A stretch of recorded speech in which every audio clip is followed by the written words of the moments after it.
Just the Tips, a Menmoir, Season 1, Episode 2, Examinate.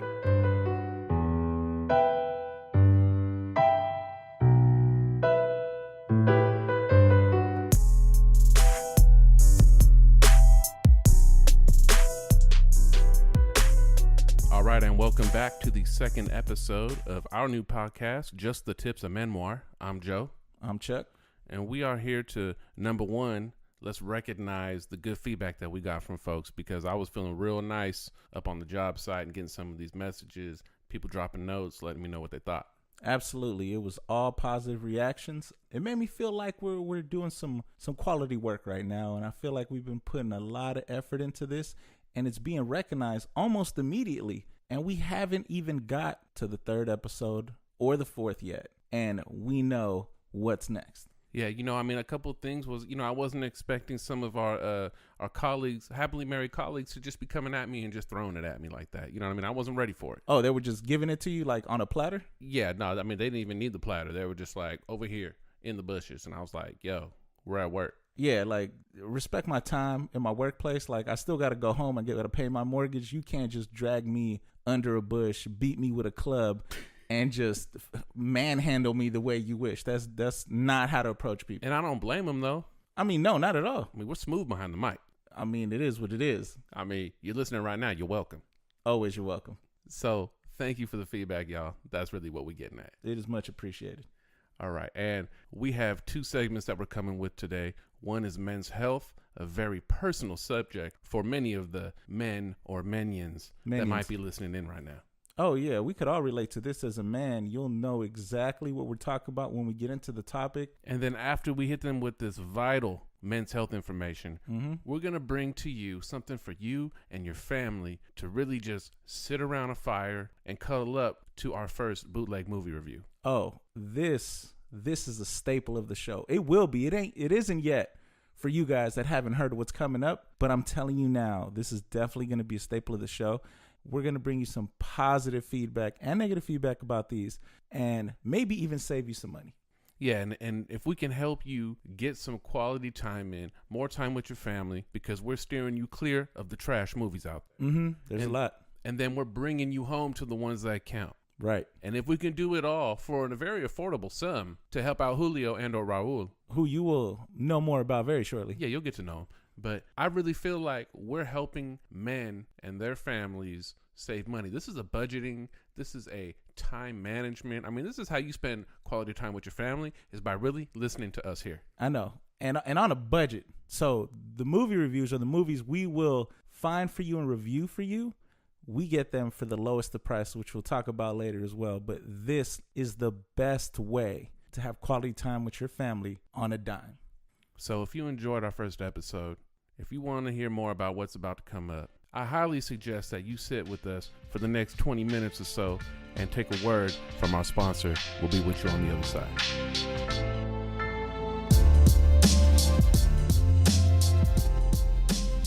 This segment is brought to you by Lonely Ass Exes. They be crying at the house and shit.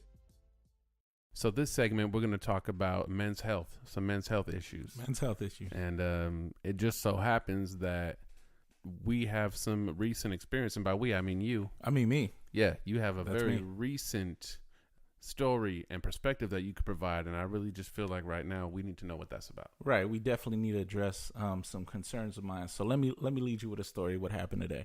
So basically today I went over to the hospital because my father had surgery. Now he had prostate cancer roughly 5 to 6 years ago. That worked out very well, I'm glad to say. But he basically had to get like a secondary surgery. So that happened today to make sure that everything was good, clean stuff up out, whatever they needed to be done. I didn't read the damn chart. I just know he was there at the hospital. All right. He got sliced open in the erectile area, which made me very concerned as a man for my father. But at the same time, it's for his good health. So he got his surgery today. So what I was told by the doctor, Tate, is basically that now I'm at risk because my father had it, right? Just because of this procedure or because of the original diagnosis? The original diagnosis. So automatically you're more puts likelihood you at, if your father had prostate cancer, Okay. you should be concerned and get yourself checked. So at some point, I got to get myself checked, probably sooner than the average man. I think 50 or 40, 50. I want to say 50. I think it's 40, but it might be 50. Well, it's 40. I'm not too far off is what I'm saying. This is not an experience I'm looking forward to. So the point I want to make is the actual exam, right? So the way they'll examinate you, I'm sure everyone knows what that entails. I don't want to have to go in detail. But as a man, put you in a very uncomfortable, compromising situation that you've been trying to avoid all your life. You know what I mean? This is something that you don't want to be taken advantage of. And that's the term I'm using because that's how I feel, right? You're going to take advantage of somebody in a state of weakness. Now, you premise it in a sense that it's for your health, right? That it's good for you. But at the same time, it feels wrong. That's nonsense. But yeah, go ahead. No, it makes perfect sense to me. So, am I comfortable with that? Absolutely not. I am not comfortable going through this situation at all. Like even thinking about it or experiencing it, and people reminding me, hey, you got to do that. So I've come to this conclusion on what I'm going to do with my life, right? So here are my two options. One, just get cancer, or two, be molested by a doctor at his free will, to not get it or to prevent it. It's a tough decision because I feel like my manhood is in question at that point. It's in question, right? Like me leaving the doctor's office will leave me in a space of like severe depression, some kind of emotional state that I'm not ready to handle. And I don't know how other people feel about that. That's how I feel. How do you feel? Like, have you thought about this? Has it been thrown in your direction?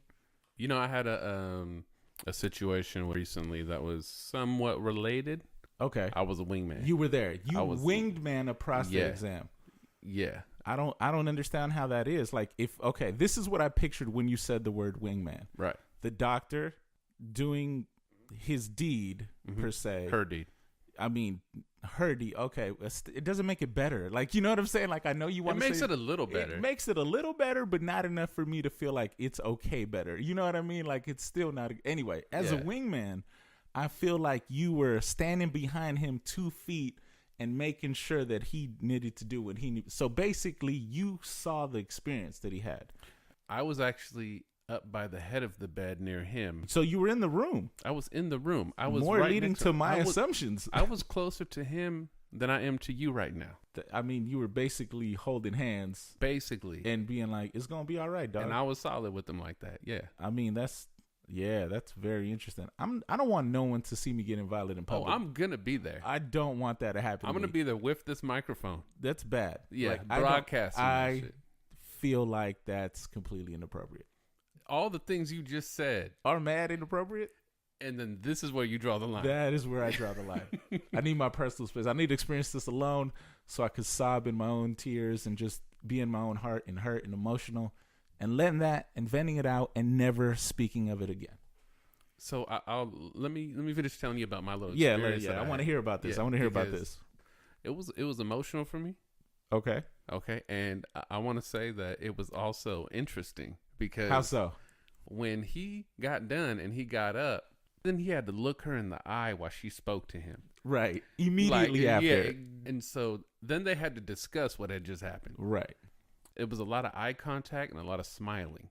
But it was more like, in that moment, I don't want to look you in the eyes and I don't want to smile at you. Just think about this. Think about like something is in your butt. Right. And the hand you're holding is mine. That's not anything I'm trying to picture at all. See, and I'm trying to recreate that magic for you. That's what you experienced. That's what I want us to experience. No, I don't want to experience any of that. Like, I don't even want the stuff to happen to begin with. That's the point I'm trying to make. Yeah, you know what? What I would do instead is I would just let them put their fucking finger in me so I wouldn't die. I would not do that. As of now. You will do it? I mean, I think feel it's like, going to be I feel like process until you get there.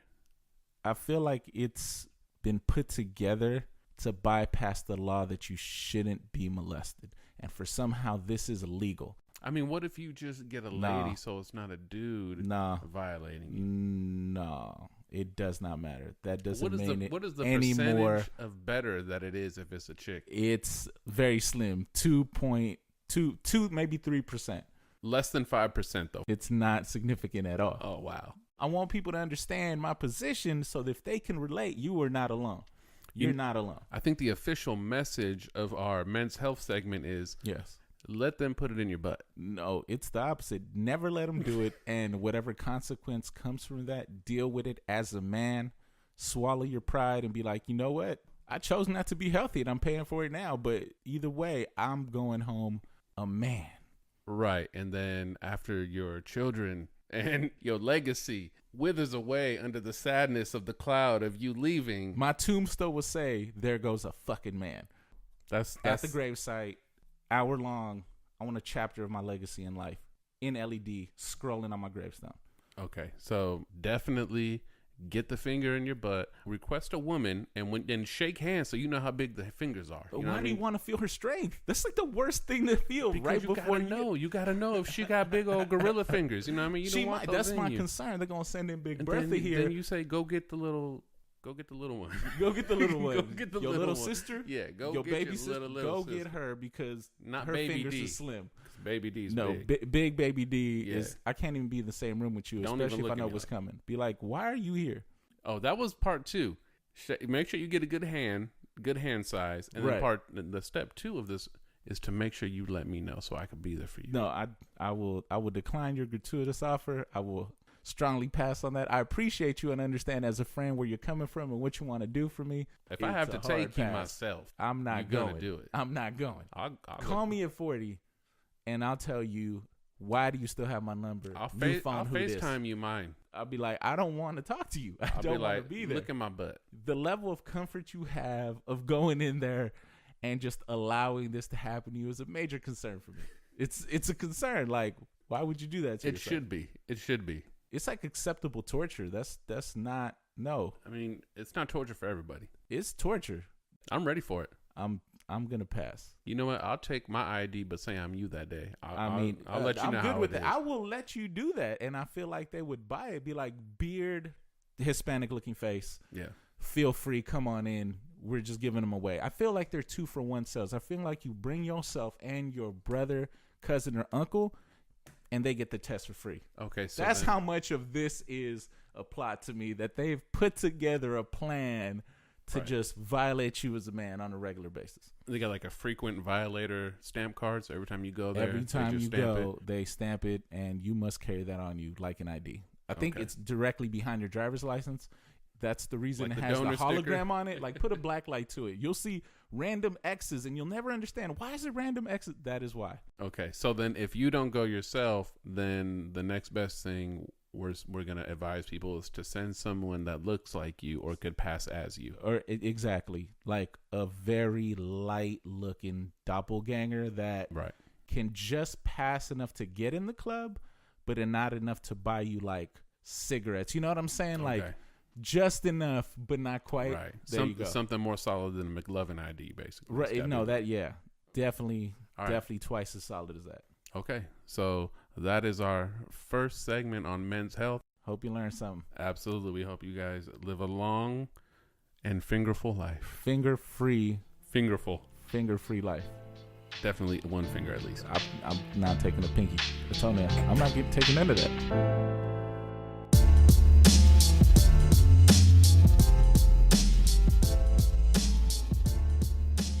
All right, welcome back. So we're going to go into the movie review segment. Mm-hmm. And this week we went out and we questionably attained a movie with Jackie Chan, Pierce Brosnan. It's called The Foreigner. The Foreigner, yeah. So we actually saw a little bit before it came out. Yeah, well, the reason that we saw it before it came out is because I went down to my local laundromat. A gentleman I know by the name of Julio sells any movie you want of 2017 and partial 2018 that has yet to come out for $5. $5. That's all you need is a nickel, and you go to this man, and he got all the movies I could possibly want to see within the next year before they even come out. I don't even think if some of these are done being filmed yet, but somehow he's got full copies. So with that being said, The Foreigner is the one we happen to pick up at the time. Right, and so this one is with Pierce Brosnan and Jackie Chan, and there are a lot of things about this film that really surprised me. Right, there's going to be a few spoilers, so we're going to put that out there. Before you go into that, spoiler alert, you're going to hear it here first, but then again, you're going to ruin the movie for yourself. But I still suggest you watch it when it comes out. You should definitely listen to this to the end, and then go watch the movie the day it comes out. So let's go off top, because I'm looking at a couple clips from our DVD. And first of all, one thing that I was not aware of is that Jackie Chan is apparently 69 years old now. He is roughly 72. Like, the man has aged. You know, the last time I saw him, I want to say he was looking like a strong 39. Yeah. And literally the very next film, he is significantly withered. Rush Hour 2 was the last time I am aware that he was in any film. I don't even know how long ago that was, but I want to say at least 10 years.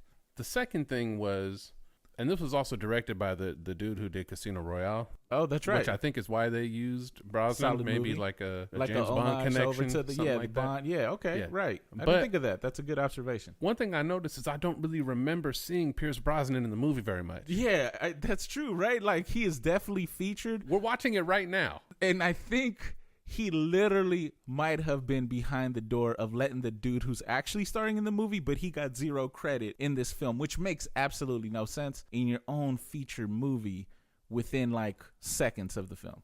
Exactly. And so we're only saying this for the folks that are Pierce Brosnan fans. Don't anticipate seeing him in this film a lot, because he's really not there that much. It's almost like they just wanted another star's name to put on the poster. I mean, pretty much. Like I said, he's there, but he's not there. I mean, he's there, but he ain't really there. Okay, now a couple more things about, if we're talking about Jackie, because he's all over the movie, his character is a very interesting character. Right. So first, he works in a garden, right? He's a gardener part-time. Right. He does some roofing. That's right. And then he also works in a laundromat. Yeah, that's crazy. He has 3 jobs in this film. Yeah, and I never really understood the relevance of that, because he's called the foreigner. I didn't know if that was some type of subliminal. I mean, it was definitely a racist reference. It really felt like it was based on the jobs on. alone. What more can you say? I don't know. Now, giving him credit though, he's still doing his own stunts. I see him jumping off of buildings and going underground. I would have to say, and I slightly disagree with you, I think 95% of that is CGI, because the man looks frail. Like, he looks like he's still got speed, but every fight scene he has in this movie that he's throwing punches and kicks, because that's literally 90% of his movie. So he does it for fun, even when it's not called for. Like in the laundromat, someone's trying to fold their towels. He's just practicing moves on them. Anyway, all that stuff looks sped up to me, and it looks CGI-ish. You know, I don't know, but it definitely looks like he's jumping off the building. You know what I mean? Like, when I see him doing stuff, it's not like Tom Cruise green screen, because I also read an article about him once that said that the way that he prepares for it is that there's a stunt man that will go do whatever crazy ass stunt he's about to do. First. And when he sees them do it, he says, fuck that, I'm going to do that. This kid's not going to do it, and I can't do it. I mean, I respect it on some level. I mean, I don't respect him as a person, but definitely as an actor, one of my all-time favorites. Okay. I can disrespect and respect you at the same time. Yeah, I don't know how, but I agree. So it's building up this character. He's working like all these jobs. I can't find Pierce Brosnan. Nowhere to be found. I see him going in and out of government facilities in the movie, but I'm never really sure what is he doing, because it's called The Foreigner. He keeps trying to apply for, government documentation that he needs to live his life, to work these jobs and whatever, and that's fine. But I don't really understand, why are they taking a person of color, giving him all these stereotypical jobs, right? And the movie is about him trying to get legal work where he's at. Like, I just felt like, well, no wonder freaking James Bond's not up in this thing. Like, I would not be in this either. Like, look, he's walking right. He's going, look, that's a Department of State. He's going in there trying to get some official documents. I mean, I know. I mean, I think you're missing the underlying point here, is like, they're trying to really make it show that as hard as he works, as hard as he tries, all these jobs that he has, it matters nonetheless. You are still not respected as a citizen you want to be. And you're going through all these facilities trying to get things done, and the government don't respect you. So you can't have 84 jobs and not get some kind of respect. And I feel like that's why he has the fist of fear in this movie. I mean, but if you look at him, the government's pursuing him. Like, there's an agent fighting him out in the hallway. He has to go and hide in the woods under all these, I might have missed it, but I think he actually is from North Korea. So I feel like it has to do with playing off some of what's going on in politics today. That might be it. I mean, you're seeing explosions, right? You're seeing searches, manhunts. I really feel like they're trying to put terror in you with the title, The Foreigner. Right. And this guy where you can't really figure out what his deal's about. That's no, you're absolutely right. This is on some other level. This ain't even got anything to do with the movie. This is just based on the advertisement they're hitting with us of the film, it's like, hey, foreign people, watch out, beware. I don't care if you got 8 jobs. We ain't giving you no documentation. And then the tagline of the movie is never push a good man too far. Right. Who's being pushed too far? The foreigner. Okay. So the way I took that was that the people who are tolerating the foreigner are being pushed too far because he's coming and taking all the work. Exactly. I mean, he does have 3 jobs in the film. I mean, that speaks for itself. So I feel like I'm getting conflicted messages about this movie. Right. I don't really see that much karate. Right. I'm not really seeing James Bond coming in. I don't see any asses getting whooped. I don't see any drinks shaken and not stirred. Like, right. I don't understand what are they just trying to make people angry? I mean, no. What's crazy is I'm on the opposite. I actually like this movie. Like, I definitely like Jackie Chan. The fight teams are few and far between, but I still like it. But I understand what they're trying to tell us. So let me ask you this. What is your rating of this movie? Overall, how do you feel? Because clearly you're a little upset of the lack of the bondage in this movie. James Bondish in the movie. Right. But me, I still thought it was pretty good. You know, if I am being honest, God, I don't even know if I would give it a 75. A 75? I mean? That's still pretty solid. It's like a C+? To me, a C plus, only because Jackie Chan is the star of the show, but even on the poster, all you see is Jack. You don't even see Pierce. You know what I mean? So I was really upset about that. I'm pretty sure he's I think he's the one holding the flashlight or flare in the actual poster, because I could see a silhouette of a man in the back, and I would like to believe that is definitely Pierce. Maybe he was undercover or something. I mean, he might be. Full bonding. That's what I'm saying. Bonding all the way out to the point of disappearing damn near, just being invisible in the movie, non-present. Yeah, he's Bond gone. Bond gone. Right. That's exactly what it was. That's what it was. So I would give it a 75, I guess. You know, for a movie that I feel the way you're reviewing it, you don't like, 75 is pretty solid. I would give it more of like an 82. So I'm definitely a fan. Like, I like it. It didn't blow me away. There are some elements I didn't enjoy, but at the end of the day, I would still give it a decent rating. So don't buy it or don't go to the theater though. Absolutely not. Don't go and buy it on Amazon or. Don't do none of that. If you're paying for a monthly service, and they're going to go ahead and post this movie when it comes out. I mean, it's not even out in theaters, so it's going to be sometime. So if you can stand waiting until it drops Pay-per-view 6 months from now, on your exactly, cable. Okay, I'm not mad at you. You're already paying for the services on the house. But if you're going to physically get up and go to the theater, just go down to Raul's right here on the corner of 23rd and 54th, yep. And he will have a pretty decent copy of this movie that you can watch, and I think on that level and for the cost and the effort it takes you to get it, you will actually enjoy this movie. Okay, so we'll put it in the high 70s, low 80s. I'd put it in your queue. I wouldn't say go get it right now. Don't go to the theater. Don't go to the theater for sure. That's a definite no.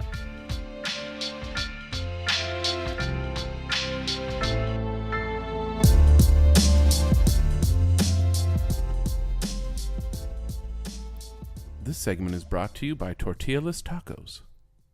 You just holding meat in your hand. All right, and that's going to be it for us today. I just want to thank you for tuning in to the second episode of Just the Tips, a Menmoir. We appreciate y'all tuning in, enjoying these shenanigans. That's right, and I hope that you walk away with this knowing a lot more about men's health than you ever did. Oh, absolutely. You definitely had some knowledge today. Definitely drop knowledge. And hopefully you walk away with a solid decision on what to do with your next movie choice. And always, quality movies brought to you by Raul and Julio. So special shout out to them for making that segment possible. That's right. Always appreciate the collaborations. This time, I really want to take a moment to thank our sponsors, because without the sponsorships, there would be no Just the Tips, a Menmoir. I could not afford to do this without the sponsors. I couldn't spend 2 minutes down here making this quality audio with you if it wasn't for these very special sponsors. We could not afford the drugs and alcohol we need to make this happen. Not at all. So, of course, at every show, we'll definitely recognize those who are helping us pay the bills. That's right. And those bills include the website, menmoirs.men, menmoirs.men. And also find us on Twitter at Menmoirs, MENMOIRS. We also have YouTube, and that's going to be searchable under Just the Tips. We're about, 48, 56 videos down, but you'll definitely find us. You'll recognize the logo. And we're probably only about 4 or 5 videos down. That's about it. Yeah, so it's not going to be that bad. And with that, I want to thank you for tuning in. I'm your co-host. I'm Joe. I'm Chuck. And this is Just the Tips. We out. Deuces.